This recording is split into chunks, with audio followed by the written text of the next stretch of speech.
नमस्कार, मैं हूं नेहा शर्मा। स्वागत है आपका हमारे खास कार्यक्रम आध्यात्मिक ज्ञान चर्चा में। तो आइए शुरुआत करते हैं कार्यक्रम की और जानते हैं विचार जगत गुरु तत्वदर्शी संत रामपाल जी महाराज बनाम जय गुरुदेव पंथ के संत तुलसी साहिब जी के विचार। मोक्ष प्राप्त प्राणी सतलोक में भिन्न रहता है। यह सतपुरुष में ऐसे लीन हो जाता है जैसे बूंद समुद्र में। तब जीवात्माएं अमर पद में पहुंच करके अमर आनंद लेती और उसी समुद्र का ही रूप हो जाती। तो समुद्र में बूंद गिरी, समुद्र का रूप हो गई।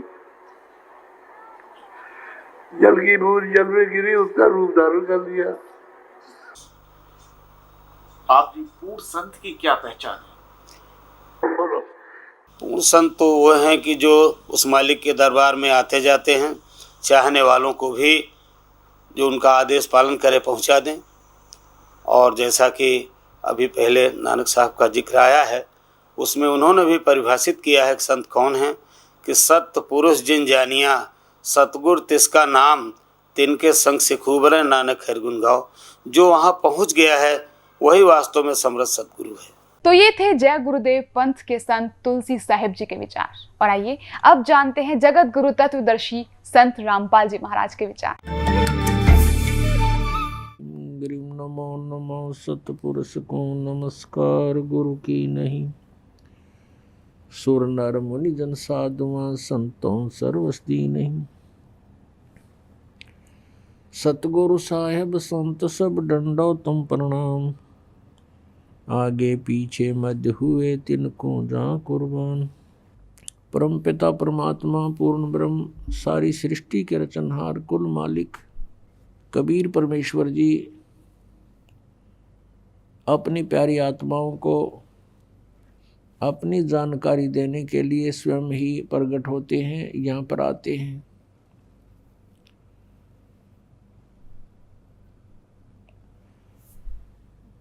वो परमात्मा हमें अपने निज घर जाने का विधि विशेष मार्ग स्वयं ही बताते हैं।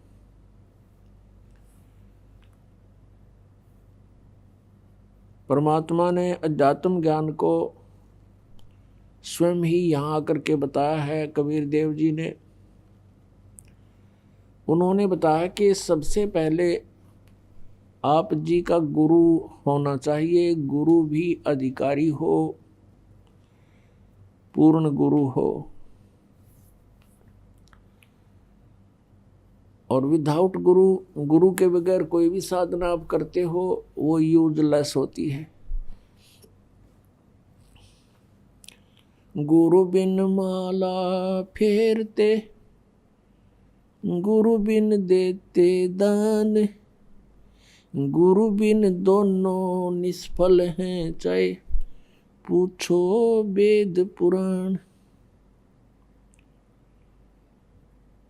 राम कृष्ण से कौन बड़ो, उन्हों भी गुरु कीन, तीन लोक के वे धनी, गुरु आगे आदीन। कबीर गर्भ योगेश्वर गुरु बिना, लाग्या हर की सेव, कहें कबीर बैकुंठ से, वो फेर दिया सुख देव। राजा जनक गुरु किए, फिर कीनी हर की सेव, कहें कबीर बैकुंठ में, चले गए सुख देव। गुरु गोविंद दोनों खड़े, काके लागू पाए, बलिहारी गुरु अपना, जिन गोविंद दियो मिलाए। कबीर परमेश्वर जी स्वयं आकर के यथार्थ ज्ञान सुनाते हैं। वो बता रहे हैं कि गुरु के बिना यदि तुम साधना भी करते हो आपकी यूजलेस है। आपको इसका बहुत भयंकर पाप लगेगा, आपका जीवन व्यर्थ हो जाएगा।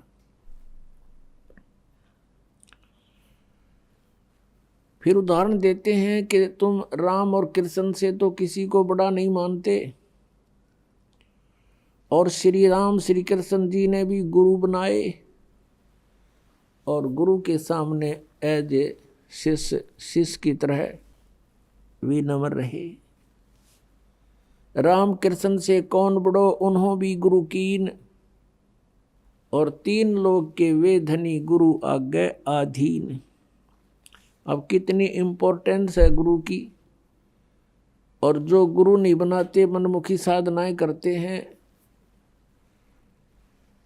गुरु के बिना, जिसको निगुरा बोलते हैं, उसका कहीं ठिकाना नहीं होता। फिर प्रमाण देते हैं परमेश्वर जी के गर्भ योगेश्वर गुरु बिना लाग्या हर की सेव, यानी भगवान की पूजा करने लगा कौन? सुखदेव ऋषि। माँ के गर्भ से ही उसको ज्ञान हो गया था कि इस संसार में बहुत ज़्यादा समस्याएं हैं और बाहर जाते ही हमारी बुद्धि पर पत्थर गिर जाते हैं। माँ के गर्भ में इस प्राणी को सब याद रहता है कि तेरा उद्देश्य क्या है, और तू पहले जन्मों में कितने कितने कष्ट उठा चुका है। कहने का भाव ये है कि वो सुखदेव ऋषि फिर अपने आप उस सिद्धि प्राप्त से, हल्दी की गांठ से पंसारी बन गया। पिछले जन्म की उसकी भक्ति की शक्ति कमाई थी, जिस कारण से वो आकाश में उड़ जाता था, इंद्र के लोक में चला जाता था। वहाँ के ऋषि महर्षि, वहाँ के देव उसका बहुत सत्कार करते थे। एक दिन इसी भ्रम में सुखदेव ऋषि विष्णु जी के लोक में चला गया, और वहाँ उसको एक स्वर्ग होता है प्रत्येक लोक में, रेस्टोरेंट जिसको कहते हैं, और स्वर्ग के अंदर उस रेस्टोरेंट में उसी व्यक्ति को अलाउड होता है जिसका कोई मान्यता प्राप्त गुरु हो। बिना गुरु के व्यक्ति को स्वर्ग में स्थान नहीं। जब सुखदेव ऋषि उस होटल में प्रवेश करने लगा, रेस्टोरेंट में, पहरेदारों ने मना कर दिया कि रुक सुखदेव जी, आपका गुरु कौन है? ऋषि जी। सुखदेव ने कहा कि मुझे गुरु की आवश्यकता नहीं, मैं अपनी मर्जी से, अपनी शक्ति से यहाँ उड़ के आ गया हूँ। पहरेदारों ने कहा कि बिल्कुल नहीं, आप अंदर नहीं जा सकते। भगवान विष्णु का आदेश है कि बिना गुरु का व्यक्ति स्वर्ग में प्रवेश नहीं कर सकता। अब सुखदेव ऋषि ने कहा कि मेरी विष्णु जी से बात कराओ। विष्णु जी बाहर आए और पूछा, ऋषि जी यहाँ कैसे आए? अब सुखदेव ऋषि ने सोचा था भगवान बड़े खुश होंगे। भगवान के बोलने के लहजे से वो समझ गया कि ये खुश नहीं है। तब सुखदेव ऋषि ने कहा कि मैं स्वर्ग में विश्राम करने आया हूँ। विष्णु जी ने पार्षदों से पूछा, भाई आपने क्यों मना कर दिया इनको ऋषि जी को? पार्षदों ने फिर दोबारा दोहराया कि भगवान, इनने कोई गुरु नहीं बना रखा, ये बिना गुरु के हैं। तो विष्णु जी ने कहा, क्यों ऋषि जी, आपका कोई गुरु नहीं? नहीं जी। तो फिर आप प्रवेश नहीं कर सकते स्वर्ग में। अब सुखदेव ऋषि ने और अभिमान की डींग मारी, ने बोला, जी पृथ्वी के ऊपर मेरे बराबर कोई और संत नहीं, मेरे जैसा शक्ति युक्त नहीं, मैं किससे उपदेश लूं? तो भगवान विष्णु ने कहा कि सुखदेव, यह भी तेरी कमजोरी है, ये भी तेरी कमजोरी है, तेरे अंदर अभिमान बोल रहा है, जिस कारण से भी तू भक्ति के योग्य प्राणी नहीं है। आप जाइए, राजा जनक से उपदेश लीजिए। राजा जनक गृहस्थी, उसके कई रानियां थी, और सुखदेव ऋषि बाल ब्रह्मचारी। अब उसने न्यू कह करके कि आप जाइए और राजा जनक से उपदेश लीजिए, फिर साधना कीजिए, उस भक्ति की शक्ति से यहाँ आइए। यूं कहकर भगवान विष्णु तो अपने महल में रिटर्न करके वापस चले गए। अब सुखदेव ऋषि ने सोचा भाई बड़ी बात हुई है, तो राजा जनक गृहस्थी भाई और कैसे शीश निभाऊं जाई, कहते मरता क्या नहीं करता। वहां से आ गया, राजा जनक के पास आया, शाम का समय था। राजा जनक ने कहा अपने नौकरों से कि भी महापुरुष आए हैं, आसन लगा दो। अब वो नौकर लगे उनका ऊंचा आसन लगाने के लिए, तैयारी करी, कपड़े उपड़े लाए। तब सुखदेव जी ने कहा कि नहीं महाराज जी, मैं तो जमीन पर बैठूंगा। अब राजा जनक ने कहा कि हे महात्मा जी, मेरी बेइज्जती मत करो, आप महापुरुष हो, हम गृहस्थी व्यक्ति हैं, हमारा दर्जा जमीन पर बैठने का है, आपका उच्च आसन पर बैठने का है, आप ब्राह्मण हैं। सुखदेव ऋषि चुपचाप नीचे बैठ गया कि नहीं, मैं आपको गुरु बनाने आया हूं। अब राजा जनक से उपदेश लेकर सुखदेव जी ने फिर अपनी साधना की। वो फिर स्वर्ग में गया, यानी स्वर्ग तक भी जाने का जो मार्ग है वो गुरु के बिना नहीं हो सकता। और हमने जाना सतलोक, तो क्या कहते हैं इसके विषय में परमेश्वर कबीर जी ने हमें उदाहरण दिया कि गर्भ योगेश्वर गुरु बिना, वो लाग गया हर की सेव, भगवान की पूजा करने लगा। कहे कबीर बैकुंठ से वो फेर दिया सुखदेव, राजा जनक गुरु किए फिर कीनी हर की सेव। कहे कबीर बैकुंठ में फिर चले गए सुखदेव। पुणात्माओं, परमात्मा स्वयं आए लगभग 600 वर्ष पहले। सन 1398 में सतलोक से चल करके आए थे परमात्मा, और लहर तारा तालाब में एक कमल के फूल पर विराजमान हुए थे। संवत 1455 ज्येष्ठ सुदी पूर्णमासी को, और वहां से एक नीरू नीमा नाम के जुलाहा दंपति उनको उठा ले गए थे। और फिर धीरे धीरे परमात्मा बड़े हुए तो बचपन से ही अपने तत्व ज्ञान का प्रचार शुरू किया था। इस मर्यादा को बनाए रखने के लिए कि गुरु के बिना बात नहीं बनेगी। वैसे परमेश्वर को कोई आवश्यकता नहीं थी गुरु बनाने की, उन्होंने इस मर्यादा को दृढ़ करने के लिए कि गुरु के बिना बात नहीं बनेगी, नहीं तो आने वाले समय में ये काल के दूत ये कहने लग जाएंगे कबीर जी ने कौन सा गुरु बनाया था। इसलिए परमेश्वर कबीर जी ने स्वामी रामानंद जी ब्राह्मण को गुरु बनाया। ये ब्राह्मण लोग अन्य जाति के व्यक्तियों को उपदेश नहीं देते थे, इनसे नफरत किया करते थे। परमात्मा जब 5 वर्ष के हुए,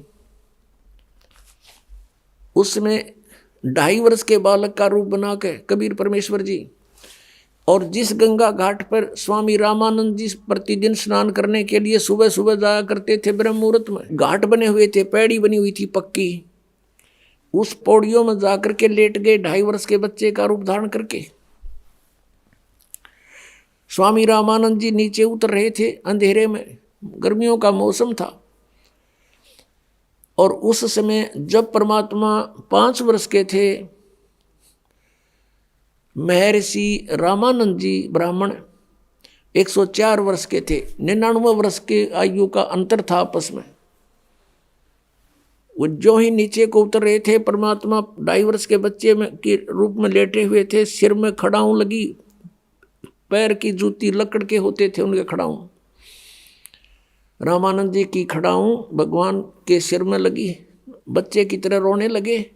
रामानंद जी तेजी से झुके, कोई बालक के चोट लगी, संत दयालु बहुत होते हैं, और एकदम झुके तो उनके गले में एक तुलसी के मनके की कंठी होती है, जो वैष्णु साधु दीक्षित साधु होने का प्रतीक माना जाता था। तो वह कंठी रामानंद जी की निकल के कबीर परमेश्वर के गले में गिर गई अंधेरे में। रामानंद जी ने देखा नहीं। रामानंद जी ने सिर पे हाथ रखा कि बेटा राम राम बोल, राम के नाम से सुख होता है, तुझे पीड़ा हुई है ठीक हो जाएगा, राम का नाम बोल। रामानंद जी तो उनको ऊपर को भेजकर आप नीचे को स्नान करने को चल पड़े। परमात्मा अंतर ध्यान हुए। कुछ दिन के बाद परमात्मा ने महर्षि रामानंद जी के एक शिष्य विवेकानंद को जा छेड़ा और उससे प्रश्न उत्तरों की कि ब्रह्मा जी के माता पिता कौन है, ऋषि जी मुझे बता दे। विवेकानंद जी कहते हैं क्या तूने कोई गुरु बना रखा है? हाँ जी गुरु बना रखा मैंने। परमात्मा ने कहा मैंने गुरु बना रखा। क्या जाति है तेरी? अब किसको गुरु बना रखा है तूने? कि जिसको तूने बना रखा है। विवेकानंद जी कहते हैं कि मैंने तो पंडित 1008 श्री रामानंद जी महर्षि को गुरु बना रखा है। तेरी जाति क्या है? परमात्मा के बोलने से पहले श्रोता ही खड़े होकर कहते हैं ये तो नीरू धानक जुलाहे का बेटा है। तब वो ब्राह्मण ने विषय बदल दिया सारा ही और कहा देखो भाई कितना झूठा और कपटी है। मेरे गुरुजी ब्राह्मण है, ये धानक जुलाहा है छोटी जाति वाला। हमारे गुरुदेव तो छोटी जाति वालों से बात भी नहीं करते, दूर से पर्दा लगाकर बात करते हैं। और ये झूठा कहता है मैंने गुरु बना रखा, रामानंद जी को गुरु बना रखा। कहने का भाव ये है कि काफी विवाद हो गया। उसने रामानंद जी को जाके बताया शिष्य ने जी हमारी नाक काट दी एक जुलाई के बालक ने, अपने आप को गुरु बताता है। लंबा विषय है, थोड़ा शॉर्ट करके बताएगा दास। परमात्मा को सुबह वहां पकड़ कर ले आए 8-9 मस्टंडे, रामानंद जी के सामने खड़ा कर दिया। तब रामानंद जी से वार्ता हुई तो रामानंद जी ने पूछा बच्चा आपने मुझे गुरु कब बनाया था? मैंने आपको शिष्य कब बनाया? तो झूठ बोलता है। परमात्मा ने कहा नहीं स्वामी जी झूठ नहीं बोलता। एक दिन आपको याद होगा स्नान करने के लिए आप सुबह सुबह गए थे और वहां पर मैं पैड़ियों पर लेटा हुआ था, आपकी खड़ाऊं मेरे सिर में लगी थी। आपने कहा था बेटा राम राम बोल, और आपने मुझे उपदेश दे दिया, मैंने उपदेश ले लिया। तब रामानंद जी ने कहा कि नहीं वो तो छोटा बालक था, 2-2.5 वर्ष का बच्चा था, तू तो बहुत बड़ा है। पुण्यात्माओं 2.5 वर्ष के बच्चे में और 5 वर्ष के बच्चे में एज में शरीर में डबल डिफरेंस हो जाता है, दूना अंतर होता है। तब परमात्मा ने क्या लीला की, रामानंद जी स्वामी रामानंद जी के कुटिया के पास किसी सेवक की खाट थी, चारपाई थी, उसके ऊपर दूसरा रूप धारण कर दिया 2.5 वर्ष के बालक का और एक रूप में खड़े हैं 5 वर्ष के बालक में। सामने चारपाई पर आप देख रहे हो शिशु रूप, वहाँ छोटा रूप धारण कर लिया 2-2.5 वर्ष के बच्चे का, और स्वयं ये खड़े हैं परमात्मा माला डाले 5 वर्ष के बालक की उम्र में।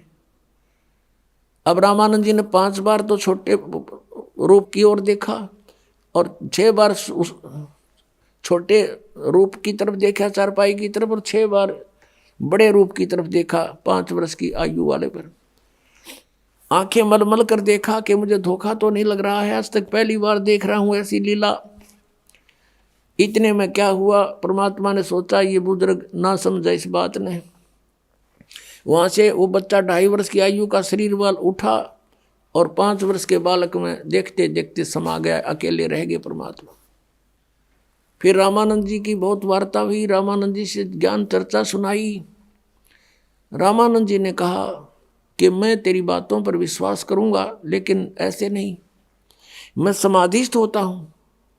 समाधिस्थ होकर मैं बहुत अंदर तक जाता हूँ, मेडिटेशन करता हूँ। परमात्मा ने कहा चल तू मेडिटेशन कर। रामानंद जी ने ध्यान लगाया और पहुंच गया। कहते हैं योग युक्त प्राणायाम कर जीता सकल शरीर, और त्रिवेणी के घाट पर अटक रहे बलवीर।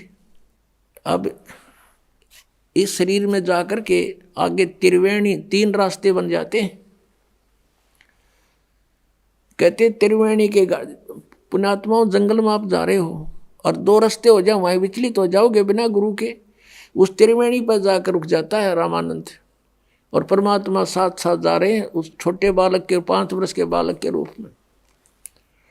अब वहाँ वार्ता करते हैं जैसे स्वप्न होता है कि स्वामी जी ये है तेरी अंतिम मंजिल त्रिवेणी, इसके बाद ये लेफ्ट जो रास्ता है ये जाएगा धर्मराज के दरबार में। उसके बाद फिर आपका अकाउंट होकर के जिस भी इष्ट की तेरी साधना होगी वहाँ भेज दिए जाओगे, और ये सीधा ब्रह्मरंध्र का रास्ता है।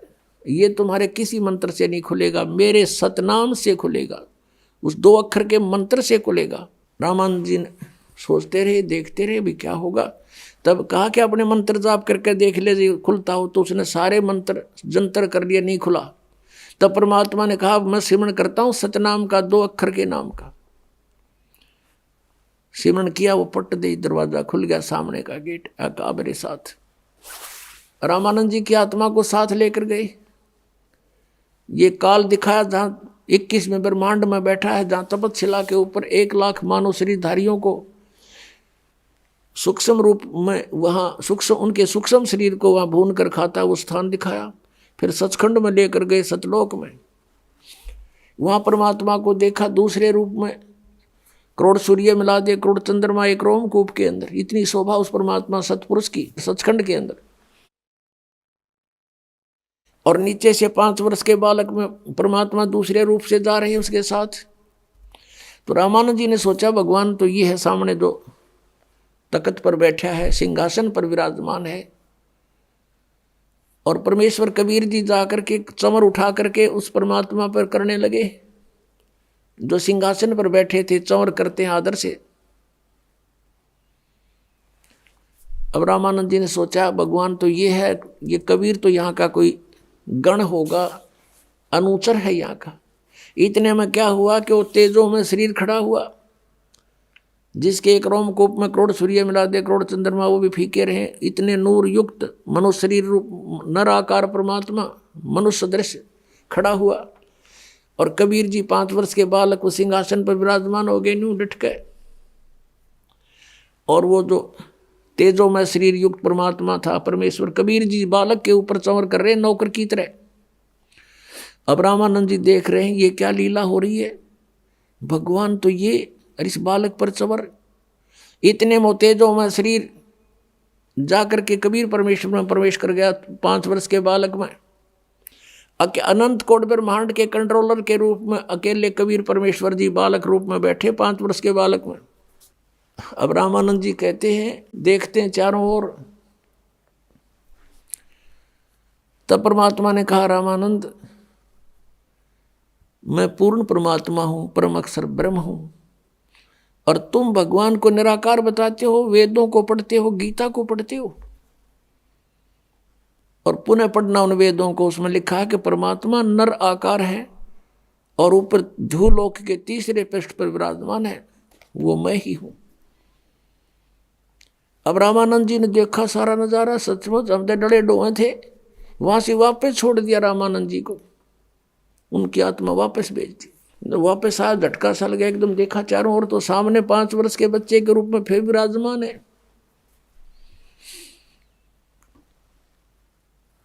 तब रामानंद जी 104 साल के बुजुर्ग ने और 5 वर्ष के बालक के पैर पकड़ लिए, दंडवत प्रणाम किया।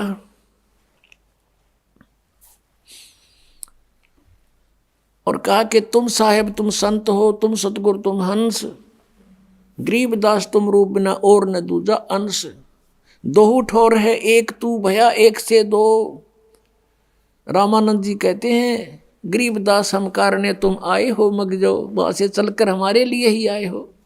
तुम स्वामी में बाल बुद्धि ओए होए, कर्म भ्रम कियो नाश, गरीबदास पूर्ण पुरुष, निज ब्रह्म तुम मेरा हो गया दृढ़ विश्वास। तुम स्वामी रामानंद जी 104 वर्ष के वो विद्वान पाक रहे थे। और बनारस के अंदर उसने 52 दरबार लगा रखे थे, 1400 ऋषि उपदेशक बना रखे थे शिष्य रामानंद जी ने।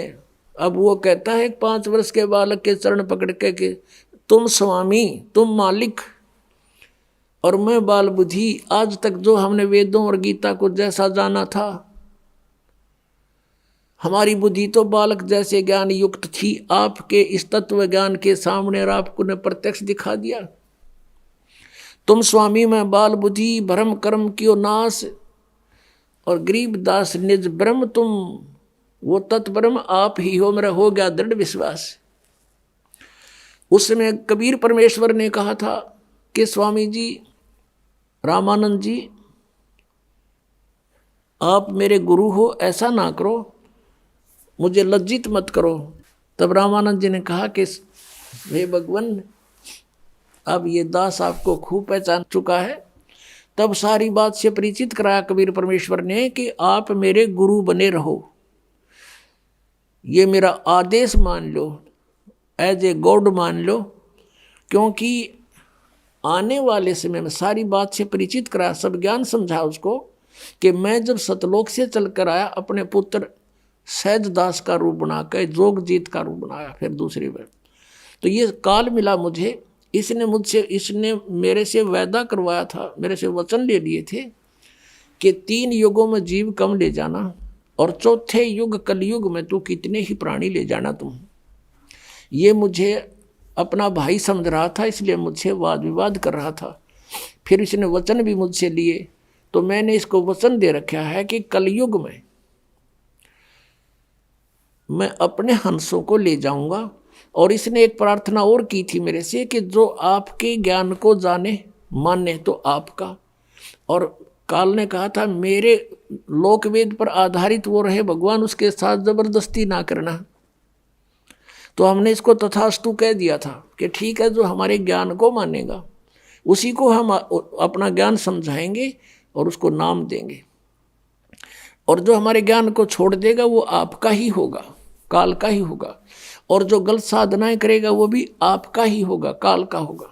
जब सारे वचन इसने बरवा लिए तब काल खुश हो गया, कहने लगा बेशक जाओ जोगजीत संसार में, कलयुग तक तो इनको ईसा कंडम कर दूंगा, कोई भक्ति योग नहीं रहेगा। और तेरे नाम से कबीर पंथ से, तुम्हारे नाम से मैं पंथ चलाऊंगा, सतपुरुष सतपुरुष कहेंगे और नाम काल के देंगे। सारे के सारी साधनाएं मेरे सतर की होंगी, मेरे जाल में फंसे रहने की। और जिस समय तुम्हारा कोई दूत जाएगा, संत जाएगा प्रचार के लिए, या तुम जाओगे जोगजीत, उस समय तक तो मैं 12 पंथ तो अलग चला दूंगा कि कबीर पंथ से नकली, और अनेक पंथ में चलाऊं, इस विध जीवों को भरमाऊं। 12 पंथ करूं मैं साजा, नाम तुम्हारा ले करूं आवाजा। 12 पंथ नाम जो ले ही मेरे मुख में आन समोही, और अनेक पंथ में चलाऊं, यावद जीवों को भरमाऊं। तो ये राधा स्वामी पंथ, धन धन सतगुरु सच्चा सौदा जगमालवाड़ी और सिरसा वाला पंथ, और ये जय गुरुदेव मथुरा वाला पंथ, ये ठाकुर जी महाराज, ये 5 नाम देते हैं सारे। यानी शिवदयाल जी के ही ज्ञान का सब कुछ इनके पास आधार है। और ये सब काल के चलाए हुए पंथ हैं। और श्रद्धालु इसमें बहुत श्रद्धा से आंखें बंद करके बैठे हैं बेचारे कि ये हमें पार कर देंगे परम धनी। अरे इनका गुरु नहीं, ये जाएंगे कहाँ? कहते हैं परमेश्वर, गरीबदास जी ने कहा, फिर गरीबदास जी के विषय में जानकारी फिर देते हैं कि आदरणीय गरीबदास साहिब जी को परमात्मा मिले थे गांव छुड़ानी, जिला दद्दर, हरियाणा में। ये 10 वर्ष के थे, खेतों में अपनी गौवें चरा रहे थे, और भी अनेक पाली गवाले साथ थे। वह परमात्मा आए सतलोक थे, एक जिंदा महात्मा का रूप बना के, साधु का। और गरीबदास जी से वार्ता की, एक कुंवारी गाय का दूध निकाला अपनी शक्ति से। पालियों ने कहा था कि महाराज दूध पियो, परमात्मा ने कहा था कुंवारी गाय का दूध पीता हूं मैं। तो गरीबदास जी ने एक बछिया ला के खड़ी कर दी, जिसने दूध छोड़ रखा था, अभी तक वो ब्याही नहीं थी, बच्चा नहीं था उसका। तो कबीर परमेश्वर ने अपनी थपकी मारी, उसके आशीर्वाद भरा हाथ रखा कमर पर बछिया का, अपने आप दूधों से, सतन से दूध चल पड़ा। एक पात्र रखा था वहाँ पर मिट्टी का, वो 2 मांझ रखा था, उसको नीचे रख दिया, वो भर गया, अपने आप थनों से दूध निकलना बंद हो गया। तब आधा परमेश्वर कबीर जी ने पिया, आधा उस बालक गरीबदास जी ने। फिर गरीबदास जी की आत्मा को स्वामी रामानंद जी की तरह परमात्मा सतलोक सचखंड ऊपर सब दिखा कर लाए थे। और वही दृश्य उनके साथ हुआ था, परमात्मा रूप, ओरिजिनल रूप में। जो वहाँ परमात्मा की 3 स्थिति बताई हैं, वेदों में भी यही वो गुणगान है, और ओरिजिनल जो परमात्मा ने प्रैक्टिकल किया वो भी ऐसा ही है। तो गरीबदास जी ऊपर गए परमात्मा के साथ जिंदा महात्मा के रूप में। तो वहाँ जाकर के जिंदा महात्मा के रूप में जो परमात्मा थे, अपने उस दूसरे रूप में तेजोमय शरीर, करोड़ सूर्य मिला दे करोड़ चंद्रमा, ऐसे एक रोमकूप की शोभा वाले शरीर में जो तख्त पर सिंहासन पर विराजमान थे उसके ऊपर चौर करने लगे। गरीबदास जी ने सोचा भगवान तो यूं है तख्त पर बैठा, और यू बाबा जी तो यहाँ का कोई नौकर दिखे इनका। इतने में वही लीला हुई जो रामानंद जी के साथ की थी। परमात्मा जो खड़े हुए तख्त से, सिंहासन से, और नीचे से बाबा जी संत रूप में गए थे भगवान, वो विराजमान हुए और वो तेजों में शरीर वाले भगवान चौर करने लगे। तब गरीबदास जी बालक 10 वर्ष की आयु के सोच रहे हैं कि हो बाबा जी में बड़ी करामात, भगवान भी इसके ऊपर चौर करता है। इतने में वो तेजों में शरीर उस जिंदा वाले महात्मा वाले शरीर में प्रवेश कर गया। अकेले वो बाबा संत रूप में परमात्मा नीचे से ऊपर गए थे, अकेले अनंत कोट ब्रह्मांड के मालिक के रूप में बैठे विराजमान तख्त के ऊपर।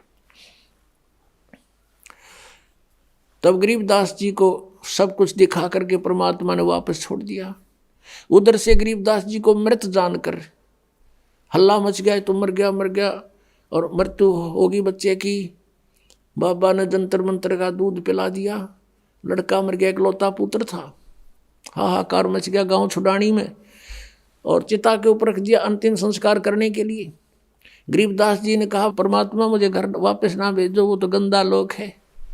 तब परमेश्वर ने कहा बेटा ऐसे नहीं रख सकते हम यहाँ पर, वहाँ भक्ति करो, भक्ति की शक्ति से कमाई करना। मैं मंत्र दूंगा, सतनाम और सार नाम दूंगा, उस जाप से तुम खूब भक्ति करना, और फिर मैं तुम्हारे साथ रहूँगा, और फिर आना अपने कमाई करके। ऐसे नहीं आ सकते, यहाँ तो फिर सब ने ले आऊँ मैं ऐसे। तो ये तेरे को ये दिखाया कि आई एम गॉड, और तू मेरा गवाह बनेगा आने वाले समय में। अब परमात्मा कबीर परमेश्वर जी ने गरीबदास जी की वो दिव्य दृष्टि खोल दी, ज्ञान योग खोल दिया था। उसके आधार से गरीबदास जी ने वो सब आंखों देखा हाल अपनी अमृतवाणी में लिखा है। अब गरीबदास जी कह रहे हैं, अब कबीर परमेश्वर ने रामानंद जी से कहा कि आप मेरे गुरु बनो, और इस काल ने हमसे एक वचन लिया हुआ है कि कलयुग में तुम कितने ही प्राणी ले जाना। और अब ये क्या समस्या आएगी कि इस काल ने कहा है कि मैं नकली संत भेजूंगा, और वो नकली नाम देंगे, ऊट पटांग, और सतलोक की महिमा बतावेंगे। सचखंड सतलोक तो नीचे बात नहीं करेंगे, और नाम सारे काल के होंगे। तो फिर वो मेरे अब पे मेरे मुंह में समावेंगे, यही रह जाएंगे। तो रामानंद जी से परमात्मा ने खुल के वार्ता की, सारा समझाया कि तू मेरी बात मान जा। रामानंद जी विद्वान ब्राह्मण थे, नेक आत्मा थे। वो समझे थे मुझे पाप लगेगा, भगवान का गुरु कैसे बनूं। आंखों में पानी चल पड़ा, रोने लगे कि भगवान मुझसे ऐसा नहीं होगा, आपकी आज्ञा का उल्लंघन करना भी मुझे पाप लगेगा, और एक भगवान का मैं गुरु बनूं, मैं नरक में जाऊंगा, भगवान मुझे माफ़ कर दो। तब परमेश्वर ने कहा कबीर देव जी ने कि रामानंद जी आई एम गॉड, और मैं ही भगवान हूँ, और मैं ही पाप नाशक हूँ। मेरा आदेश पालन कर और देख बात सुन। अब वो तो रोने लग गया बालक, उन्हें सोचा बूढ़ा आदमी, और आज मैं ये कर्म करूँगा मेरी तो मृत्यु होने वाली है, और बात बिगड़ जा दे। बुरी तरह बैठ गया, लेट गया, बल्कि टेढ़ा हो गया, बहुत बुरी तरह तड़फ रहा है। अब कैसे बनेगी बात। तो परमात्मा ने उसको सारी कथा सुनाई बालक की तरह कि इस काल का दाव लग जाएगा, और ये यदि मैं गुरु नहीं बनाऊंगा, मुझे कोई आवश्यकता नहीं गुरु बनाने की, मैं तेरे घुमा लाया, दिखा दिया आप जी को, लेकिन गुरु बनाना आवश्यक होगा, नहीं तो इस काल का सबसे बड़ा दाव लगेगा कि कबीर जी ने कौन सा गुरु बना रखा था। रामानंद जी की बहुत देर के बाद डाढ़स बंधा, हिम्मत हुई, और कहा भगवान मुझे लज्जा बहुत आएगी जब मुझे गुरु कहोगे। अक स्वामी जी आप मेरी तरफ देखो, और ये आपके भाई बहन या काल के जाल में भयंकर रूप से भयंकर कष्ट उठा रहे हैं, और इनकी तरफ देखो, मेरी आज्ञा का पालन करो। तब रामानंद जी ने स्वीकार कर लिया कि जो आज्ञा आपकी होगी वही करूँगा। तो ऐसे रामानंद जी परमात्मा के गुरु रूप में विराजमान रहे। कहते हैं रामानंद से लक्ष्य गुरु तारे शिष्य के भाव, शिष्य चेलों की गिनती नहीं जो पद में रहे समय। कि रामानंद जी जैसे लाखों गुरु तारे शिष्य के भाव, उनके शिष्य बनकर उनका बेड़ा पार कर दिया। और चेला की तो गिनती नहीं जो पद में रहे समाये। जो विधिवत साधना करेंगे तो उनको तो आप बहुत आसानी से पार करेंगे। तो कहने का भाव ये है, आज का जो टॉपिक है, वो जो विषय है इस सत्संग का, गुरु बिन माला फेरते, गुरु बिन देते दान, गुरु बिन दोनों निष्फल हैं, चाहे पूछो वेद पुराण। अब भगवान बताते हैं कि गुरु के बिना जो साधना करते हैं झूठे गुरु भी बन जाते हैं वो। अब गरीबदास जी कहते हैं जब परमात्मा से परिचित हुए, सतगुरु पुरुष कबीर हैं ये चारों युग परवाने, वो झूठे गुरुआ मर गए भाई हो गए भूत मसान। अब दिखाता हूँ शिवदयाल जी भूत बने फिर। श्री शिवदयाल जी फाउंडर ऑफ द राधा स्वामी पंथ, ये भूत बने अपनी शिष्याबुक्की में बोलने लगे। समझदार को संकेत बतेरा भाई भगवान को पहचानने में और असली और नकली की पहचान करने में। दास ने आपके समक्ष ओरिजिनल और डुप्लीकेट दोनों नोट दे दिए। अब आपकी मर्जी जो ठीक लगा वो सिलेक्ट कर लियो। ये देखिएगा जीवन चरित्र राधा स्वामी दयाल की दया, राधा स्वामी साहेब जीवन चरित्र। स्वामी जी महाराज लेखक हैं लाला प्रताप सिंह सेठ उर्फ चाचा जी साहेब। ये शिवदयाल जी के छोटे भाई थे। प्रकाशक हैं राधा स्वामी ट्रस्ट, स्वामी बाग आगरा। सर्वाधिकार प्रकाशक द्वारा सुरक्षित है। और ये है राधा स्वामी ट्रस्ट, स्वामी बाग आगरा। मुद्रक हैं अर्पण प्रिंटरी, राधा स्वामी चैम्बर भालेज रोड आनंद। और ये है वो परम धनी, ध्यान से देख लो, कर लो महापुरुष के दर्शन।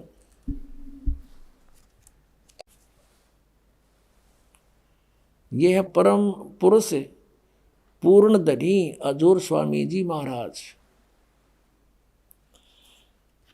अब देखो इसके हम चलते हैं प्रश्न नंबर। इनका कोई गुरु नहीं था पहले तो ये स्पष्ट करते हैं। ये देखिएगा जीवन चरित्र स्वामी जी महाराज का है 28 पृष्ठ पे। स्वामी जी महाराज का कोई गुरु नहीं था और न किसी से उन्होंने परमार्थ का उपदेश लिया। अब गुरु बिन माला फेरते, गुरु बिन देते दान, गुरु बिन दोनों निष्फल है, पूछो वेद पुराण। ये परमात्मा का आदेश है, देखना इसकी क्या दुर्गति हुई। अब आते हैं पृष्ठ 78 पे। पृष्ठ 78 पर जीवन चरित्र। अब 71 नंबर वचन है इनके। गीता कैसे वचन है, 125 वर्ष 150 वर्ष से चल रहे हैं ये न्यू के न्यू ना सोचियो कि ताज़ा बना है। अब बुक्की जी की जो शिब्बो जी की छोटी बहन थी, थोड़ा सा हाल लिखा जाता है। यह शिब्बो जी के कुछ अरसे बाद स्वामी जी महाराज के चरणों में आई थी। जब इन्होंने कुछ दिन सत्संग किया और वचन स्वामी जी महाराज के सुने और वे वचन हृदय में समा गए, तब इनके प्रेम की हालत अजीब थी। जब स्वामी जी महाराज वचन या अर्थ पोथियों का करते तब इनकी आंखें सुर्ख अंगारा सी हो जाती थी। इस बुक्की में पहले भी भूत था। ये भूत प्रवेश प्राणी के लक्षण होते हैं और आंसू बार बार टपकते रहते थे। बहुत देर तक यानी घंटों तक उन वचनों का नशा बना रहता था। जब स्वामी जी महाराज कथा से फुर्सत पाकर हुक्का पीते थे, या और कसर रहेगी परम धनी की, हुक्का पीते थे या अभ्यास का रस लेते थे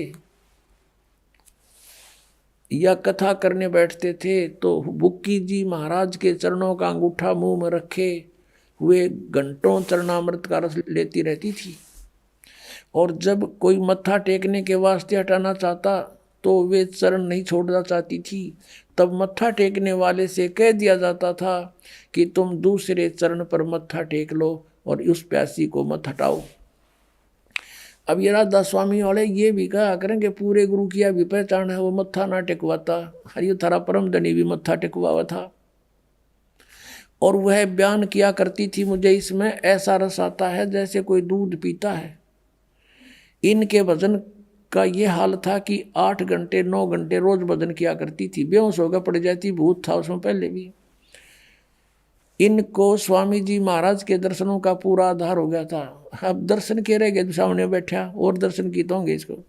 अब सूरत भी ऊंचे देश में पहुंचती थी। कौन से देश में बताइए, सतनाम का नबेरा ना, ये न्यो मूर्ख बना रहे हैं। जब स्वामी जी महाराज अंतर्ध्यान हुए तब बुक्की जी की यह कैफियत हुई कि दिन रात बेहोश पड़ी रहती थी। स्वामी जी की मृत्यु के बाद या फिर भूत उसमें प्रवेश रहा और 2-2 दिन हाजत जरूरी को भी रफा करने नहीं जाती थी, फ्रेश होने भी नहीं जाती थी। और सूरत स्वामी जी महाराज के चरणों में लगी रहती थी। करीब 1.5 महीने तक यह हाल रहा। सबको खौफ हुआ कि शायद इनकी देह छूट जावे। तब स्वामी जी महाराज ने इनको दर्शन दिए और फरमाया कि जिस तरह तुम सेवा पेशतर किया करती थी उसी तरह से करो। वो भूत बन गया इनका परम धनी और बुक्की माँ के बढ़ गया, प्रवेश कर गया। 1.25 महीने तक इसकी देह ड्यूटी होगी तपस्या पर सारा घूम घाम के। फिर उसी रोज से बुक्की जी अब आके बोला कि रोटी बना उसी तरह और मैं खाऊंगा बुक्की में बढ़ के, उसी तरह से करो। और फिर उसी रोज क्या कहा, करीब 1.5 महीने के ये हाल रहा। सबको खौफ हुआ कि शायद इनकी देह छूट जावे। तब स्वामी जी महाराज ने इनको दर्शन दिए और फरमाया कि जिस तरह तुम सेवा पेशतर किया करती थी उसी तरह से करो।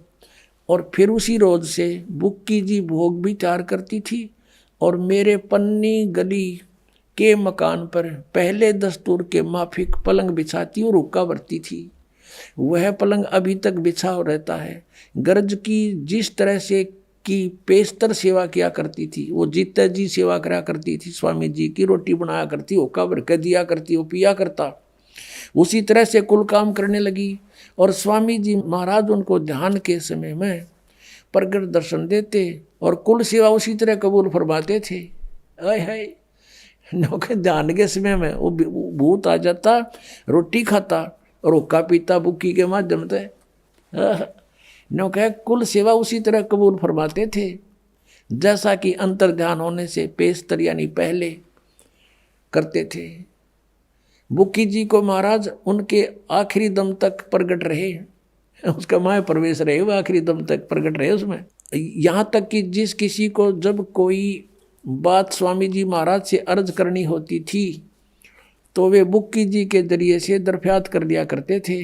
बुक्की जी में इंटरनेट लग गया, हाँ, उसमें बोला करता भूत। यानी बुक्की जी अभ्यास के समय स्वामी जी महाराज को प्रगट करके हम कलाम हुआ करती थी। अब यह इनकी चतुरता है थोड़ी उलझाने के लिए। इस नियाजमंद को भी जब कभी भीड़ के समय पर घबराहट होती थी यानी कोई मुसीबत आ जाती थी, लेखक प्रताप सिंह उसका छोटा भाई कह रहा शिवदयाल जी का कि किसी तरह से अकल काम नहीं देती थी, तब बुक्की जी के जरिए से उस इंटरनेट न खोल लेता जाके, तब बुक्की जी के जरिए से स्वामी जी महाराज का हुक्म लिया करता था और जैसा हुक्म होता था उसी तरह मुआफिक बंदा कारबंद होता था। बुक्की जी का अगर फरियाद लगाते, बुक्की में बैठा था ये भूत, वो जैसे उनको बता देता कहते उसी तरह हम क्या करते थे। अब Pratap Singh ji writer of this जीवन चरित्र, अपने बड़े भाई शिवदयाल जी का जीवन चरित्र का लेखक उसका छोटा भाई प्रताप सिंह है। वो कहता है कि जब मेरे ऊपर कोई मुसीबत आ जाती थी तो बुक्की जी में जाकर इंटरनेट ऑन कर लेता था, अर्ज करता था और उसमें वो भूत बोला शिवदयाल जी इनका परम धनी ने कहता जो आदेश होता वो स्वीकार करता था। और इसी तरह कहते हैं राय साहब शाल्यग्राम जिसने राधा स्वामी पंथ का चमटा अलग से गड्ढा बताए हैं, वो भी बुक्की जी का गा जोड़ कर 3-4 बार उसने भी प्रार्थना की थी। ये देखिएगा। अब हम फिर आते हैं जीवन चरित्र पढ़ रहे हैं स्वामी जी महाराज का। यहाँ देखिएगा, यहाँ तक हम आ चुके हैं कि वो लेखक कहता है कि जब नियाजमंद को भी जब भीड़ के समय में घबराहट होती थी तो बुक्की जी शर्त किया करता था, तो बुक्की जी के जरिए से स्वामी जी महाराज का हुक्म लिया करता था और जैसा हुक्म होता था उसी के मुआफिक बंदा कारबंद होता था, उसी तरह करता था। इसी तरह से राय साहब ने, ये सालिग्राम बोल रहे हैं जिसने, भी मौज की थी बुक्की जी के जरिए से 2-4 बार हुक्म हासिल किए थे। यानी बुक्की में भूत बोल रहा था शिवदयाल जी, और ये उस तो प्रार्थना कर दो कि मैं एंडमेंट पहले की तरह बता देता। अपने आत्माओं, एक भक्त बतावा था, मेरा चाचा था सगा काका, और राधा स्वामी पंत से को 25 वर्ष से नाम ले रखा था, और सुबह शाम काफ़ी देर तक बिल्कुल ऊपर चादर डाल के और ऐसे बैठ जाता था, टस से मस नहीं होता था, 2-2 घंटे प्रतिदिन। और वो चूरमा का लाड़ा था, चूरमा बहुत खाया करता। उसकी फिर मृत्यु होगी, हुक्का भी पिया करता, बीड़ी बैड़ी पीता था। या तो इनका दादा लाई है शिवदयाल, हुक्का पियो इनका। परमात्मा कहते हैं भांग तमाकू छोतरा आफू और शराब, कबीर कौन करे बंदगी ये तो करें खराब। अमल आहारी आत्मा कदी ना पावे पार, कह कबीर विचार कर त्यागो इन्हें विचार। और ये हुक्का पीवे। अब क्या हुआ, वो बता रहा है कि मेरे चाचा जी की मृत्यु होगी। मृत्यु के बाद अपनी पुत्र वधू में आके बोलने लग गया। वह पड़ जाए बेहोश होके, फिर थोड़ी देर में खड़ा हो उठे और यूं कह मैं तुम्हारा चाचा बोल रहा हूं, और चूरमा बनाओ। अब चूरमा बनावे, चूरमा खावे, यूं कह बीड़ी लाओ। वो बीड़ी पीने लगी वो लड़की, उसकी पुत्र वधू। अब बड़ा, और कई बार जैसे छोटा मोटा कोई ऐसा काम भी बता देता था कि तुम्हारा ऐसे नुकसान हो जाएगा, ऐसा कर लो, तो कहते वो हमारा उसने 1-2 बार पहले ऐसा भी बता दिया जिससे हमारी कुछ हानि भी टल गई। लेकिन वो रोजाना उसकी पुत्र वधू कोई काम नहीं कर पावे, कति दुखी हो गए। वो उसके माँ पड़ा रहा, वह बेहोश पड़ी रहे, उठे जब चूरमा मांगे के बीड़ी मांगे। और वह पहले बीड़ी नहीं पीती थी, वो चाचा का उसमें प्रवेश हो गया तो बीड़ी भी पीने लगी। और यही दशा बुक्की में प्रवेश शिवदयाल जी की है, उस परम धनी राधा स्वामी जी के पंथ के प्रवर्तक की। बुक्की जी पहला बीड़ी नहीं पीवा थी, का नहीं पिया करती, वो उसमें आ गया, चूरमा बनावे आप बुक्की के माध्यम से। और पलंग पर बैठ के वो नौका ने उसका भ्रम कि तू आज भी संत है, और चूरमा खा ऊपर धोखा पीवे, गरुड़ गरुड़ बुक्की पीवे, वो भीतर भूत बैठे उसमें। अब वो बता रहा था कि हमने आपका नाम ले लिया, यहाँ देखा बहुत सुख हो रहे हैं, तो हम उसको भी लाए, उसकी पुत्र वधू को उन्होंने उपदेश लिया। अब उस चाचा तो पीछा छूटा भूत तय, अब पता नहीं कहाँ गया वो। तो पुण्यात्माओं, दास आपको को अपनी तरफ से बात बना कर नहीं कह रहा, उन महापुरुषों के विचार व्यक्त कर रहा हूँ कि जिन्होंने भगवान पाया उनको उन्होंने कौन से मंत्र जाप किए।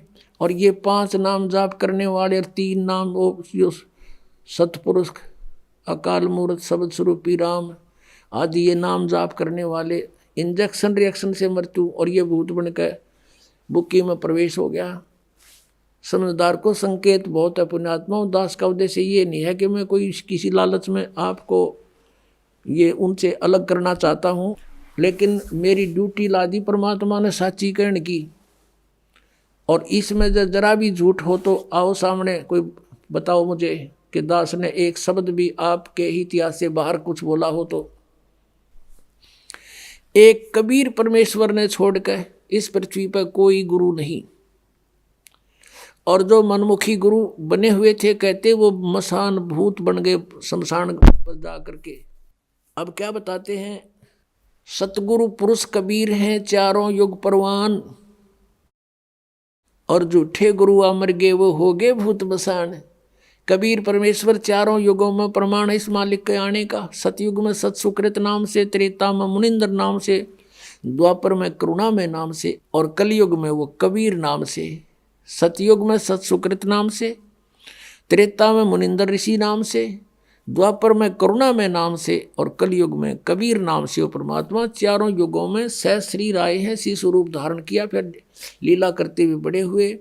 तो वो लीला हर युग में, प्रत्येक युग में ऐसा ही करते, और फिर अपना ज्ञान प्रचार करते अपनी प्यारी आत्माओं को, और सूक्ष्म वेद को लिखवा कर चले जाते हैं। सच्चिदानंद घन ब्रह्म की वाणी में अपने मुख से बोलकर उस अमृत व ज्ञान को वो स्वयं ही प्रदान करते हैं।